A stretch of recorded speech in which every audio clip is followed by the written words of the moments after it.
We are jumping in on part 2 of our freedom and acceptance series. We're continuing our conversation about the small but influential or jam-packed book, Interior Freedom by Jacques Philippe.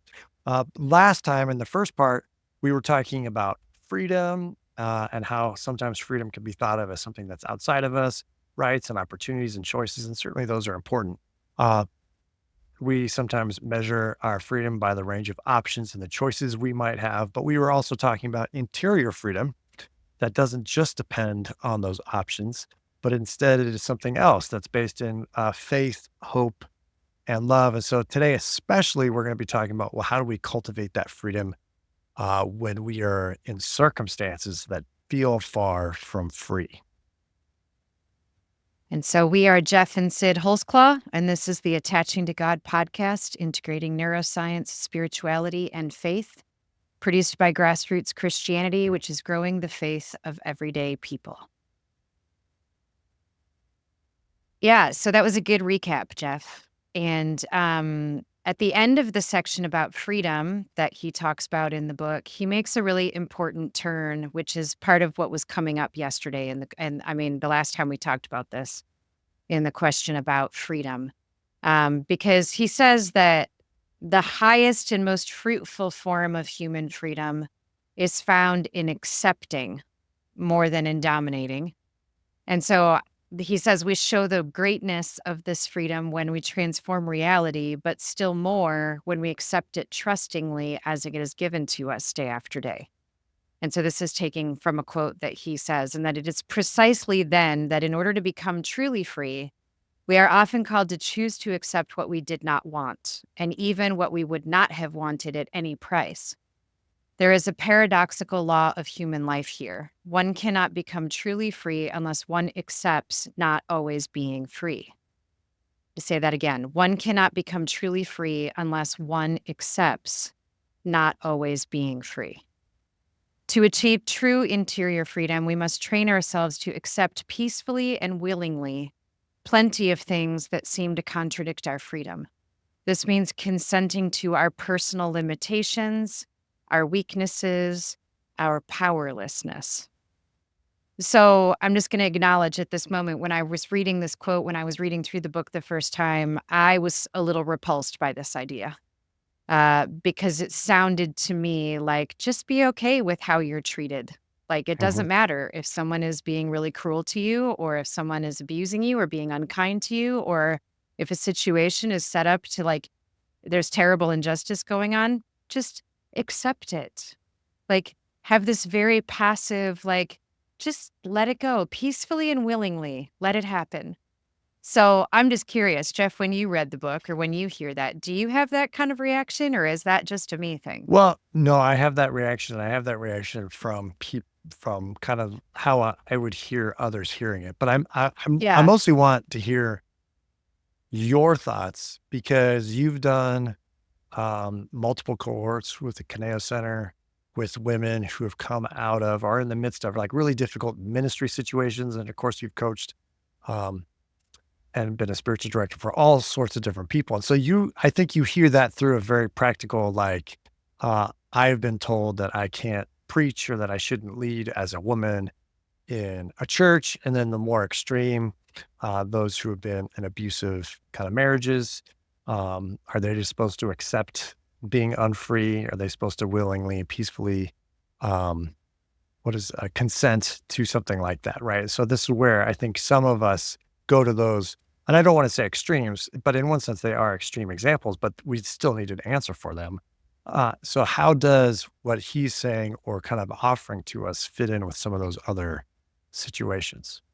Yeah, I think for me, like, I don't necessarily have trouble with the idea of, like, I have to accept that I'm not always free, like, because of what we talked about in our last episode about, freedom isn't always just for me. It's freedom, my freedom affects other people's freedom. But yeah, when I hear him talking about accepting things peacefully and willingly, the thing that leaped up in me was all the stories that I know, from my own life, from other people's lives, where you're in this sort of toxic culture where things are set up in such a way where people are routinely shut down or forced out or actively even spoken against. And if you try to speak into that system or ask questions about it, or even try to say anything about it, it's like, the being shut down or being pushed out or being told you don't have a place here. And it sort of smacks against that idea of like, if we are truly the hands and feet of Jesus in the world, Jesus didn't just always peacefully and willingly accept things that were going on, right? He spoke to the Pharisees pretty bluntly. He wasn't just peacefully and willingly allowing that kind of stuff to continue. And so that's why, it's hard to, okay, well, what is our role? Is he saying that our role as Christians is to just sort of roll over and not care and just be like, okay, well, whatever. I still have peace inside of me. It'll be okay. That just didn't feel like a very satisfying or appropriate even for following Jesus. Mhm. So that's what happened to me. And then I think it's interesting because he does say, like, now, he says, as part of that quote, we find it difficult to do this because we feel a natural revulsion for situations we cannot control. And then he said, but the fact is that the situations that really make us grow are precisely those that we do not control. Mhm. So, as you hear me say that, and knowing some of the things that I have faced, not being able to control situations, some of them being what's just not really the right things shouldn't be happening the way they are. But many of them by my own, like you've seen me hold myself captive by thinking that I should have, more control than I do. I'm curious what all of that prompts in you Well, so before we go into stories. Yeah. I think the question of control is really important, and it kind of presses into our modern moment. So we in the West have a high sense of what we ought to be able to control. Is that, we now have like the invention of electricity, of clean water, of cars, automobiles, um, free transportation, uh, air conditioners, and temperature controlled environments, and waiting. And now we have cell phones.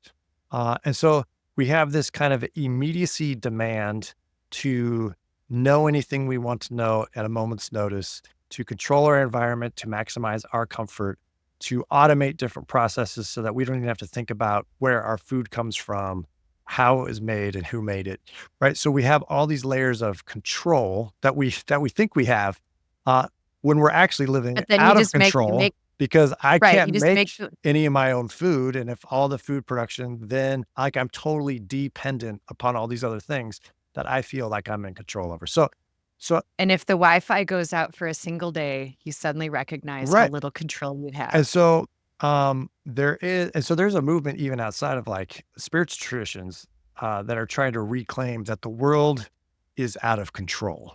It's out of our control. It can't be tamed. We want to tame the world, but the world is not ours to tame. And so that control question is, I think, in our modern world, we have expanded in an unhealthy way what we expect to be able to control in every moment of our life. And then when we don't have that control, then we're disappointed, we're upset, we're angry. Now that so I'm saying all that alongside of the very just seeking justice, seeking the righteousness of God, where you do want to change the circumstance, where, injustice and violence needs to be set right. Right. Abusive situations need to end and someone needs to step in, right? So that it's these two things. Uh, but the truth is that first one that I was describing dominates more of the moment um, aspect of our lives. And certainly abusive relationships and unjust situations occur and certainly occur, and we need to work against them, right? And so it's holding those two things together. Yeah, and that actually the one thing that you said that really leaped out at me just there was when you were saying, that when there's an unjust or situation going on, that we actually need to be working on changing it. Made me think about it takes interior freedom to be able to engage in trying to do that work. Because without interior freedom, you're not going to be able to enter into it in a way that is actually going to be transformative. And so that even just made me think about that.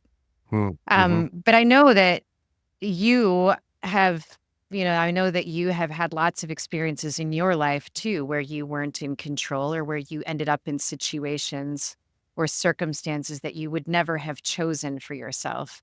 But I know there's one story in particular from high school. So can you tell us Sure. about that experience? Yeah, when I was about 16, I was, back when they still had physical education, PE, we were playing football. It was slightly rainy. I was going someone through a really deep pass. I was running full speed and my foot slipped out from under me while I was running. And I jerked my back really hard to regain my balance. And I actually ruptured one of the discs in my back. And that rupture of the vertebrae, the disc between the vertebrae, then, I don't know exactly what it all is. Some listeners probably know, but some of that ruptured jelly juice that makes up the disc was pushing straight on my spinal cord. And so I was getting terrible sciatic pain down my left leg, the nerves of my left leg. And I had all these other back pain problems. And that's a whole long journey of about 5 years of near constant back pain that severely shaped my life, getting in and out of cars, sleeping at night. Uh, and so what uh, I learned all sorts of things. But basically, I learned that if I made a choice to play athletic games with my friends, I was also responsible for 1 or 2 days of um, extra pain to go along with that choice. And that there was no complaining.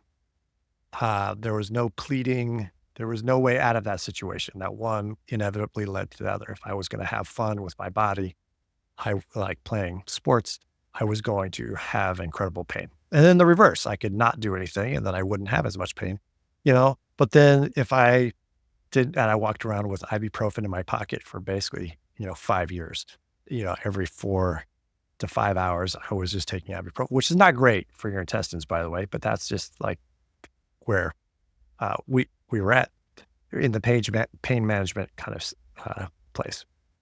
And so, Well, and the way I remember it is I don't even remember you being able to do very many athletic because I feel like I met you at the very end of that 5 years when you were just starting to maybe get some relief from all of that. But I just remember, like, even when we would play Frisbee together, and you were kinda limited even in, like, your ability to play Frisbee. And then, like, for the next day, I remember you would be really sore even just having tossed a Frisbee around on the beach right. or take a walk, and So there was all yeah. sorts of um, physical limitations, right? And people who have chronic pain or are disabled, they understand this, right? There's no amount of explaining it to someone's going to make it any better. No amount of getting angry at other people or myself is going to change that amount of pain at that moment. And so there's basically acceptance or non acceptance of a situation that's not going to change. Um, and so I found, and God redeemed all these things, and we'll probably tell more of that story. Um, but I found out later in life that the lessons I learned early in life are very rare for someone like me to have learned so early in life. And that's because I had it forced upon me, which is physical limitations should be embraced and not, skirted. That, my body and my emotions are not totally in my control, but there's a large part of my emotions in my body that are in my control. And I can't just outsource or blame people because now I'm angry because actually I'm just angry because I'm in pain and that's nobody's fault. So why should I spill that anger out on other people? That's not fair to them. Right. So there's different lessons of acceptance, I guess. Yeah, and so since we're talking about interior freedom, like, how would you even say, like, if Jacques Philippe is right about his assertion that, sometimes the fact is that the situations that really make us grow are precisely those that we do not control.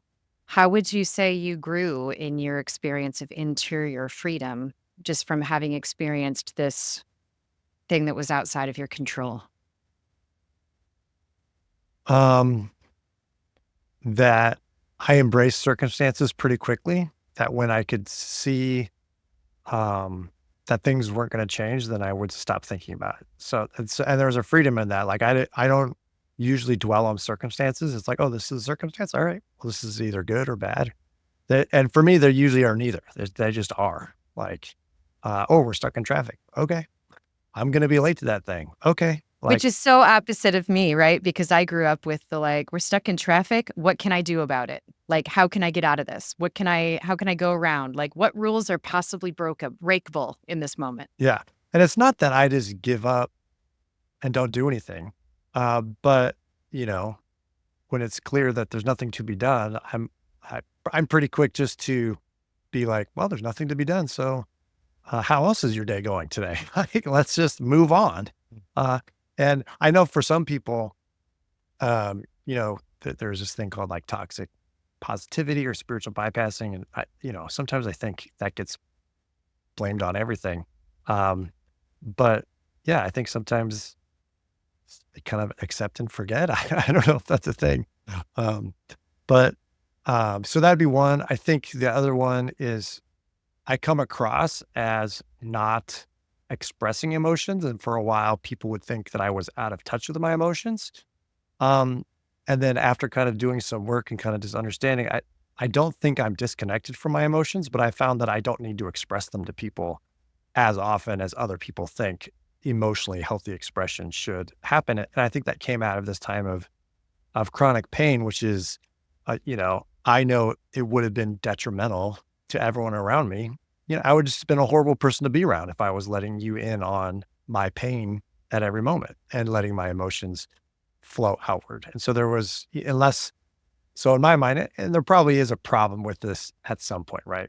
I'm too reserved. But in my mind, like, unless you need to know how I'm feeling, I'm not really just going to be offering to you how I'm feeling about something because maybe me being sad or angry or confused isn't needed for all of you. And I probably err too far on one side, but I think our culture, at least in certain areas, errs too far on the other side, which is freedom and authenticity means that all my emotions need to be expressed and that you all need to deal with them and somehow.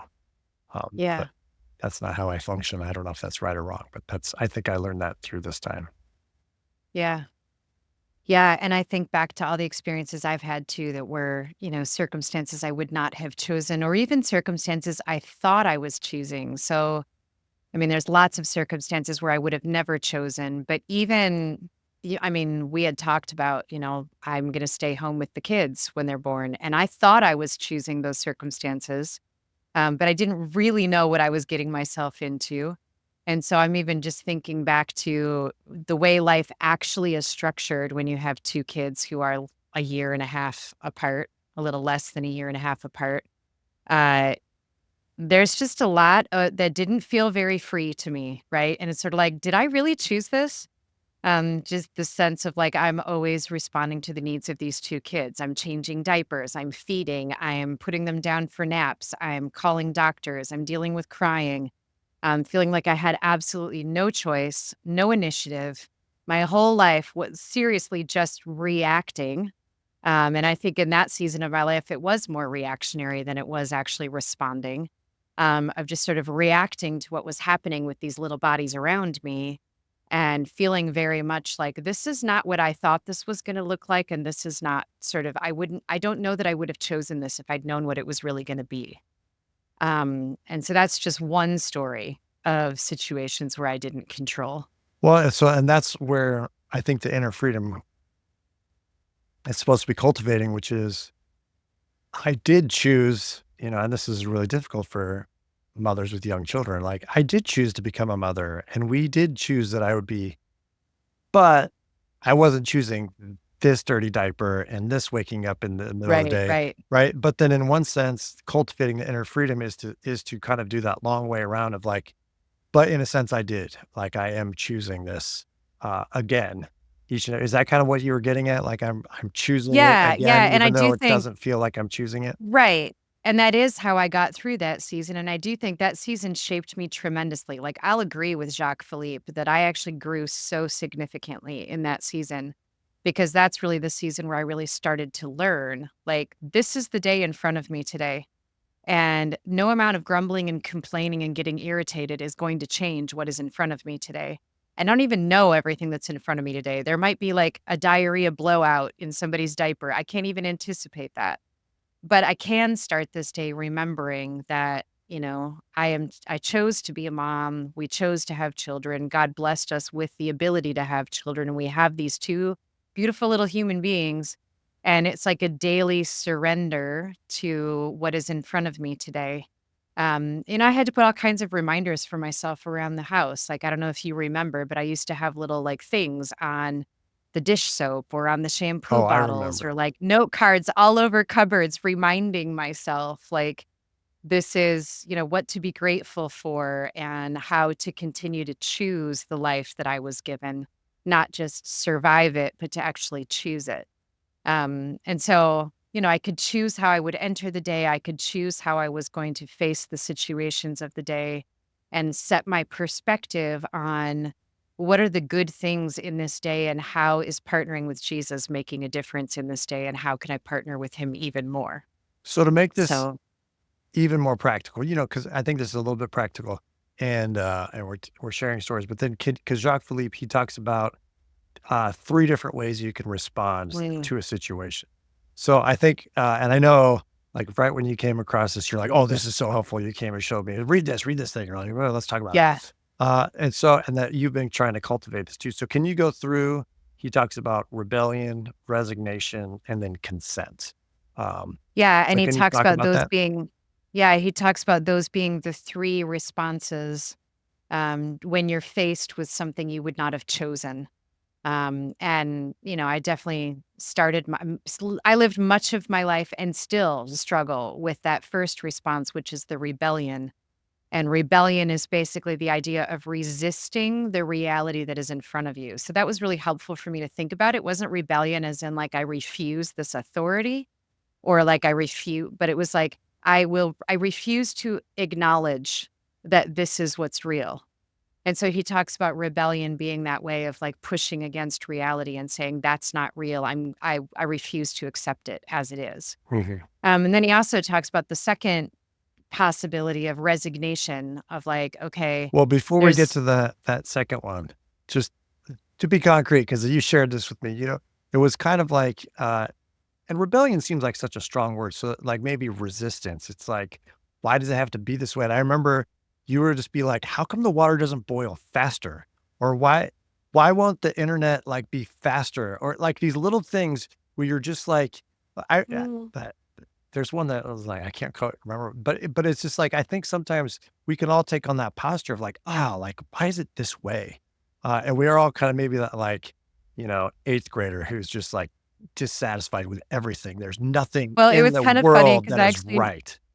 I have a great story about that. I was just at the gym this morning and there was somebody who put their hand under the soap dispenser and like, you know how sometimes the invisible eyes don't actually recognize your hand and so the soap wasn't coming out. She had to do it like 3 or 4 times and then she just went and she threw her hands in the air and I just kind of chuckled and she heard me chuckle and she turned and she looked at me and she goes, "It's the small things, isn't it? Everything is so complicated." And Right. it was like in that moment, the thing that was it was sort of a resistance to the reality that the soap dispenser required some patience, right? Which Or is I had exactly an example of what I was talking about technology and all these ways we're trying to control our environment to make it better, but then it just makes us less, we just feel more out of control. Okay, so that was like resistance. So it's in the small things. So I just wanted to, like, right. it's not like the full on rebellion, like shaking your fist at God, and just running away and like selling your inheritance and blah, blah, blah, like No, in the it's like story. It's it's the like I small don't things. like I don't like this reality. I refuse to believe that this is what's real, Right, right? Like it should be different. And there are times when it actually should be different, and we've kind of hit that right, already. But right. like that sort of daily moment by moment, thing shouldn't be this So way. then the second one Um, is resignation. The second one is resignation, which is basically just giving up. Like, I am powerless to do anything in this situation. Therefore, I won't even hope or try. And I like how he says this. He talks about how resignation is actually a declaration of powerlessness without hope. So he's not just talking about like choosing not to act or a sort of stepping back because you're realizing it's not the right time or it's not the right, but it's basically the resignation is like, I give up. There is no hope. There's nothing I can do. I just give up. And then the third choice, which he presents, is a word that I know is going to be hard. I didn't like it when I first saw it either. As he says, we can choose consent. And that he's saying that that's where the key to interior freedom lies. And so the way that he describes consent is saying yes to a reality that we initially saw as negative with sort of a stubborn hope or a stubborn insistence that something positive may arise from it. Mhm. And so then he brings that back around to the faith, hope, and love that he talked about at the beginning of the book, which we read from the introduction on the last episode. But he says, like, the ultimate difference between resignation and consent is that with consent, even though the objective reality remains the same, the attitude of our hearts is very different. That act of consent contains faith in God, which is the faith part of it, confidence toward him, which is the hope part of it, and then hence also love, since trusting someone is already a way of loving him. And so this is where I wanted to talk about this on the Attaching to God podcast, is because this sounds to me very much like what we're trying to say in our book and in our cohorts, is that it's that growing in faith, hope, and love, which is rewriting the defaults of our attachment and our attachment insecurities. That in that space and in doing that and working with God and partnering with God to grow in faith, hope, and love, we're also growing in our capacity for freedom. Mhm. And so one last quote, and then we can just talk about other things. But one last quote is, he says, we often blame our surroundings while the real problem is elsewhere. Our lack of freedom stems from a lack of love. Our heart is imprisoned by our selfishness or fears, and it is we who need to change to learn how to love, letting ourselves be transformed by the Holy Spirit. That is the only way of escaping from our sense of confinement. People who haven't learned how to love will always feel like victims. They will feel restricted wherever they are, but people who love will never feel restricted. Which there's so much to unpack in that quote. But, and I just want to add, right? It's not, so the reason that attachment has been so exciting for me, and I think it's been so healing for so many people, is because it helps you to understand or helps you to see loving doesn't just mean trying. Like you can't increase your capacity, like just try harder, right? Because that's what we're often told in spiritual language and spiritual, like it can be easy to get that whole, I just have to try harder. It's my fault that I don't have greater faith, hope, or love. It's up to me to make sure that happens.